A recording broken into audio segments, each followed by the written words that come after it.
بسم اللہ الرحمن الرحیم۔ میرے معزز سامعین، السلام علیکم ورحمۃ اللہ وبرکاتہ۔ کیسے ہیں آپ؟ امید کرتی ہوں آپ ٹھیک ٹھاک ہوں گے۔ تو آج کی ویڈیو ہے حضرت محمد صلی اللہ علیہ وآلہ وسلم کے ان تحائف کے بارے میں جو اللہ تبارک تعالیٰ کی جانب سے حاکم یمن کے ذریعے آپ صلی اللہ علیہ وآلہ وسلم تک پہنچے۔ وہ کون کون سے تحائف تھے جو 7 سال کی عمر سے لے کر باقی ساری زندگی آپ صلی اللہ علیہ وآلہ وسلم کے ساتھ ساتھ رہے؟ آخر وہ تحائف کون سے ہیں؟ جاننے کے لیے ویڈیو سکپ کیے بغیر مکمل دیکھیں، چینل کو سبسکرائب کریں۔ حضرت عبدالمطلب کی عمر 119 سال کی ہوئی اور آپ صلی اللہ علیہ وآلہ وسلم کی عمر 7 سال کی ہوئی تب ایک ایسا واقعہ پیش آیا جس میں آپ صلی اللہ علیہ وآلہ وسلم کے پاس کچھ ایسے تحائف آئے جو آپ صلی اللہ علیہ وآلہ وسلم کی ساری زندگی ساتھ ساتھ رہے۔ وہ واقعہ یہ تھا کہ اسی زمانے میں یمن کے حاکم سیف نے مکہ پر قبضہ کر لیا اور مکے کو اپنی حکومت میں شامل کر لیا۔ حضرت عبدالمطلب ان دنوں مکہ میں نہیں تھے۔ جب واپس آئے تو پتہ چلا کہ یہ واقعہ پیش آیا ہے۔ مکے والوں کی سلامتی حضرت عبدالمطلب اپنی ذمہ داری سمجھتے ہیں۔ کہا کہ خود حاکم یمن سے جا کر بات کروں گا اور اسے بتاؤں گا کہ یہ خدا کا محترم شہر ہے، مکہ والوں پر نہ کوئی ٹیکس لگایا جائے نہ کوئی ظلم کیا جائے۔ اپنے ایک مختصر سے وفد کو تیار کیا اور مکہ سے یمن چلے۔ حضرت عبدالمطلب کی عادت میں یہ تھا کہ جب کبھی کہیں جاتے تھے تو آپ صلی اللہ علیہ وآلہ وسلم کو ساتھ لے کر نہیں جاتے تھے، اس لیے کہ مکہ میرا شہر ہے، یہاں پر ہم حفاظت کر سکتے ہیں، مگر مکہ سے باہر اگر خدا نخواستہ کوئی حملہ ہو جائے تو حفاظت ممکن نہیں۔ بلکہ یہ اطمینان بھی ہوتا تھا کہ میں جا رہا ہوں لیکن میرا بیٹا ابو طالب میرے پوتے کی حفاظت کرے گا۔ لیکن حضرت عبدالمطلب کی وفات کے بعد حضرت ابو طالب کا طریقہ کار اس کے الٹ ہو گیا۔ آپ جب بھی کہیں باہر جاتے تھے تو آپ صلی اللہ علیہ وآلہ وسلم کو اپنے ساتھ لے کر جاتے تھے، کیونکہ اب پیچھے مکے میں کوئی موجود نہیں تھا جو ان کی غیر موجودگی میں آپ صلی اللہ علیہ وآلہ وسلم کی حفاظت کرتا۔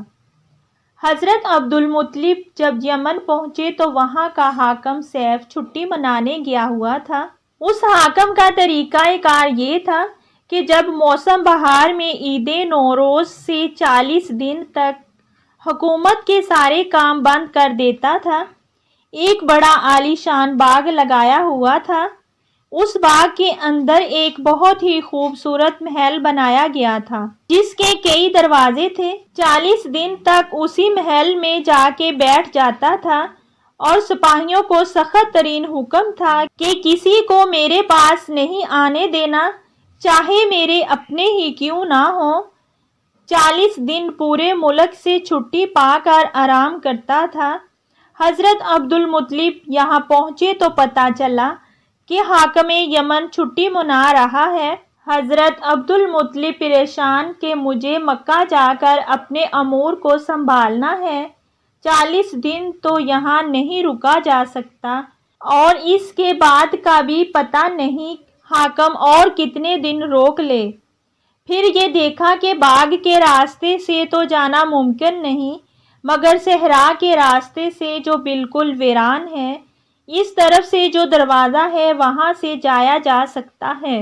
محل کے دروازے پر پہنچے سپاہی سے کہا، جا بتاؤ کہ میں مکے سے آیا ہوں، میرا نام عبدالمطلب ہے۔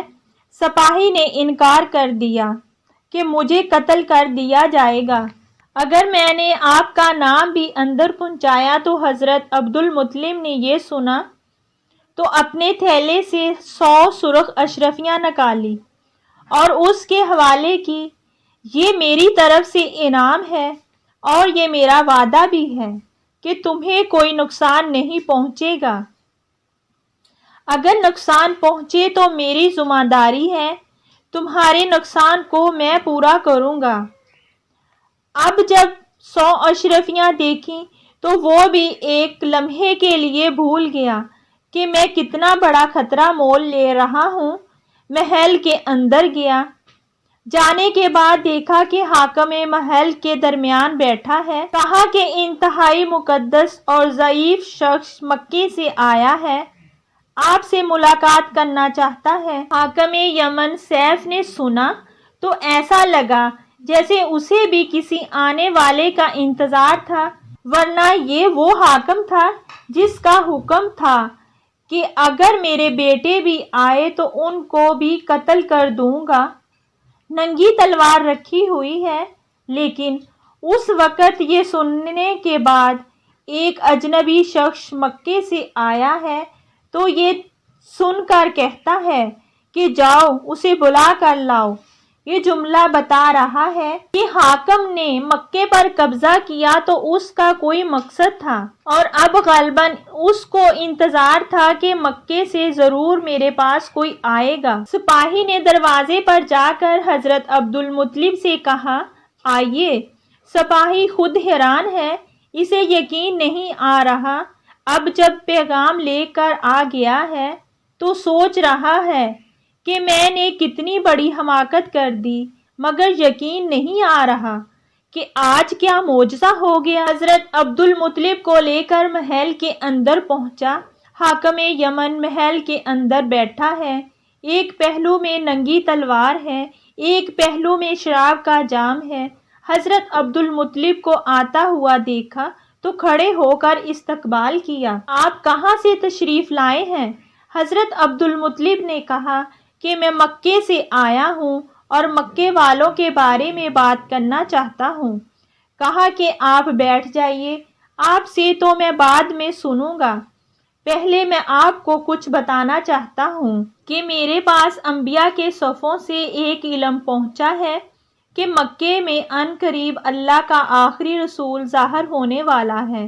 یہ آخری رسول جب اس دنیا میں آئے گا اس کے باپ کا انتقال ہو چکا ہوگا، کچھ عرصے کے بعد اس کی ماں کا بھی انتقال ہو جائے گا، اس کے بعد اس کا دادا اپنی نگرانی میں لے گا۔ جب وہ دادا اسے اپنی نگرانی میں لے گا تو وہ دادا ایک مرتبہ مجھ سے ملنے آئے گا، اور میرے پاس انبیاء کی جانب سے اس رسول کی 3 امانتیں ہیں۔ میں انتظار کر رہا ہوں کہ مکہ میں وہ کون ہے جو یہ امانتیں مجھ سے آ کے لے جائے۔ یہ بھی یاد رکھیے کہ اس بچے کی پہچان یہ ہے کہ اس کے دونوں کندھوں کے بیچ ایک مہر نبوت لگی ہوئی ہے، اس پہ لکھا ہے لا الہ الا اللہ محمد الرسول اللہ۔ جب یہ بچہ آپ کو مکے میں نظر آئے تو مجھے آپ فوراً آ کے پیغام دیں، کیونکہ میں اس کا انتظار کر رہا ہوں۔ حضرت عبدالمطلب جانتے ہیں کہ یہ کون سے بچے کا ذکر ہو رہا ہے، لیکن سوچ رہے ہیں کہ کیا کہیں، یہ بھی نہیں کہہ سکتے وہ میرا پوتا ہے، کہیں حاکم یہ نہ سمجھ لے کہ امانتیں کا نام سن کر اپنے آپ کو کہہ دیا، اور یہ وعدہ بھی نہیں کر سکتے کہ جب وہ بچہ آئے گا میں آپ کو بتاؤں گا۔ یہ بھی ایک طرح سے غلط وعدہ ہے۔ بیٹھے ہوئے ہیں سیف مسکرایا، مسکرا کر کہا فقط صرف اتنا ہی نہیں، میرا اندازہ یہ ہے کہ اس بچے کے دادا آپ ہی ہیں، اور وہ بچہ آپ کے گھر میں اس وقت پیدا ہو چکا ہے۔ حضرت عبدالمطلب نے کہا، ہاں، جو علامتیں آپ نے بتائی ہیں ان علامتوں کے مطابق میرا پوتا ہے، اور مجھے بھی پتا ہے کہ میرا پوتا اللہ کا آخری رسول ہونے والا ہے، مجھے اس کے بارے میں سب کچھ معلوم ہے۔ سیف نے کہا، اچھا، کل دربار میں آپ سے ملاقات ہوگی اور وہاں پر میں آپ سے تفصیلی بات کروں گا۔ حضرت عبدالمطلب رخصت ہو کر باہر آ گئے اور یمن میں جس جس کو یہ اطلاع ملی سب نے حیرت کے مارے دانتوں میں انگلیاں دبا لیں۔ یہ کیسے ممکن ہے کہ ان دنوں میں کوئی جائے اور زندہ واپس آ جائے؟ اور اس سے زیادہ حیرت اگلے دن ہوئی کہ 40 دن سے زیادہ حاکم شہر والوں سے کٹ جاتا تھا، لیکن اب محل سے باہر نکل آیا۔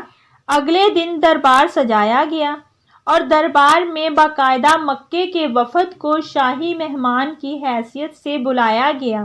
حاکم یمن نے حضرت عبدالمطلب کو اپنے پہلو میں بٹھایا اور سارے وفد میں بھاری انعامات تقسیم کیے۔ اب حضرت عبدالمطلب انتظار کر رہے ہیں کہ وہ امانتیں کب ملتی ہیں۔ حاکم نے کہا، راز کی بات ہے جو میں دربار میں سب کے سامنے نہیں کہہ سکتا۔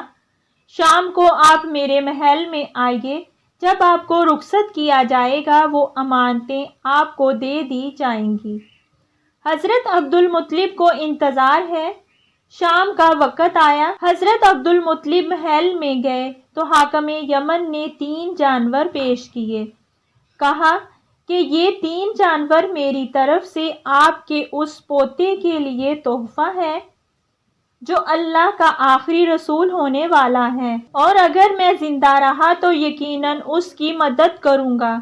حاکم یمن ایک اونٹنی، ایک کھچر اور ایک گھوڑا تحفے میں پیش کرتا ہے۔ یہ اونٹنی تاریخی اسلام میں بڑی اہمیت رکھتی ہے۔ آپ صلی اللہ علیہ وآلہ وسلم نے جو آخری خطبہ دیا تھا وہ اسی اونٹنی کے ہی اوپر سوار ہو کر دیا تھا۔ حاکم یمن کی طرف سے رسول خدا کو ملی تھی۔ یہ تینوں جانور آپ صلی اللہ علیہ وآلہ وسلم کے ساتھ مدینے میں بھی تھے۔ تاریخ بتاتی ہے کہ جب آپ صلی اللہ علیہ وآلہ وسلم ہجرت کر کے گئے تھے تو حضرت علی رضی اللہ تعالی عنہ کو بستر پر لٹایا تھا۔ ایک اور ذمہ داری آپ کے سپرد کی گئی کہ خاندان بنی ہاشم کی جو عورتیں ہیں جنہیں آپ صلی اللہ علیہ وآلہ وسلم ساتھ لے کر نہیں گئے تھے، انہیں اور ان جانوروں کو اور خاندان تبرکات کو لے کر مدینے مجھ سے آ کر ملاقات کرنا۔ یہ آپ صلی اللہ علیہ وآلہ وسلم کے پاس وہ تحائف تھے جو حاکم یمن کے ذریعے آپ صلی اللہ علیہ وآلہ وسلم تک پہنچے اور آخری وقت تک آپ صلی اللہ علیہ وآلہ وسلم کی خدمت میں رہے۔ حاکم یمن نے بتایا کہ یہ گھوڑا پروردگار کی جانب سے ایک معجزے کے نتیجے میں وجود میں آیا، اور یہ اونٹ کے بارے میں بھی روایت ہے کہ یہ خاص الخاص تحفہ آپ کے لیے بنایا گیا۔ حاکم یمن نے تینوں جانوروں کے بارے میں بتایا کہ اس اونٹنی پر میں اگر 6 مہینے بھی سفر کروں تو یہ تھکتی نہیں ہے، اپنے سوار کو پریشان نہیں کرتی۔ گھوڑا ایک ایسا بابرکت جانور ہے، جنگ میں بھی اس پر سوار ہو کے گیا، کبھی شکست نہیں ہوئی اور میرے قدم کبھی پیچھے نہیں ہٹے۔